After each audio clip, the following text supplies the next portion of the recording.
नेपाल के आम लोगों ने बगावत कर दी है। लोकतंत्र के विरुद्ध, वहाँ के नेताओं के विरुद्ध पूरी तरह से बगावत कर दी है और उन्होंने नेपाल को हिंदू राष्ट्र बनाने की मांग की है। देखिए, नेपाल में बहुत ही ज़्यादा इकोनॉमिक और पॉलिटिकल क्राइसिस है। अर्थव्यवस्था उनकी ठीक नहीं है। राजनीतिक जो अस्थिरता की वजह से भी उनकी स्थिति ठीक नहीं है। तो कहीं ना कहीं डेमोक्रेसी को ख़त्म करना चाहते हैं। हिंदू जो राजतंत्र की बहाली की मांग कर रहे हैं और काठमांडू के बाहरी इलाके में प्रदर्शन कर रहे हैं और लड़ाई झगड़ा तोड़ फोड़ जो झड़पें होती हैं वो भी स्टार्ट है। तो कहीं ना कहीं जो प्रदर्शनकारी है वहाँ के पूर्व राजा जो किंग ज्ञानेंद्र थे उनको सपोर्ट करते हैं और फिर से राजतंत्र की मांग कर रहे हैं। हज़ारों की संख्या में काठमांडू के बाहर प्रदर्शन तो हो ही रहा है। देखिए, नेपाल जो है लगातार अस्थिरता के दौर से गुजर रहा है और इसी वजह से हिंदू राष्ट्र की मांग की जा रही है। 2007 में नेपाल को सेकुलर घोषित किया गया था, एक धर्मनिरपेक्ष देश घोषित किया गया था। वहाँ 239 वर्ष तक राजतंत्र रहा है।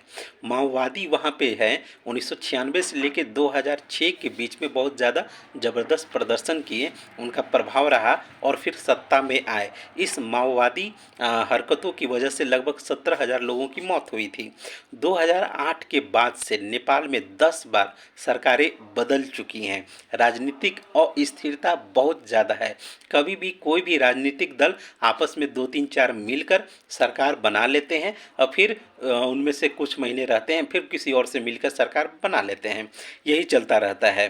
तो यहाँ हम लोग देखेंगे कि जो नेपाली लोग हैं मलेशिया में, दक्षिण कोरिया में, मिडिल ईस्ट में नौकरी करने के लिए जाते हैं। तो यहाँ बेरोज़गारी दर भी बहुत है। यहाँ पे गवर्नेंस जो जो भी मतलब आपको विकास दिखती है काठमांडू घाटी के आसपास का विकास दिखती है। बाकी पूरा का पूरा नेपाल में कोई गवर्नेंस नहीं है, कोई भी गवर्नमेंट नहीं है, या फिर आप कहें कि कोई भी स्थानीय स्वशासन होती है वो नहीं है, हेल्थ केयर नहीं है, एक अच्छा एजुकेशन सिस्टम वहाँ पर बिल्कुल भी अभी तक बहाल नहीं हो पाई है। तो ये जो अभी आप ये प्रदर्शनकारी हैं उनका जो नेतृत्व कर रहे हैं दुर्गा प्रासेन जी कर रहे हैं और ये प्रचंड के खिलाफ ये उन्होंने पूरी तरह से खुलकर हमला कर दिया है। पूरा आंदोलन चालू है। संवैधानिक राज्यतंत्र की मांग हो रही है। लोगों में बहुत ज़्यादा गुस्सा है।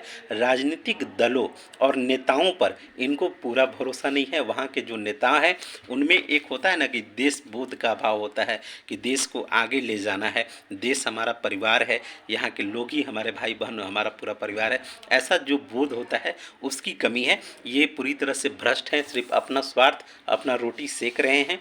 और यहाँ इकोनॉमिक क्राइसिस तो है ही और साथ ही साथ यहाँ पे इन्फ्लेशन भी बहुत ज़्यादा है। तो अच्छा है अगर फिर से अगर हिंदू राजतंत्र या फिर संवैधानिक राजतंत्र बनता है तो ये नेपाल के लिए बेहतर होगा।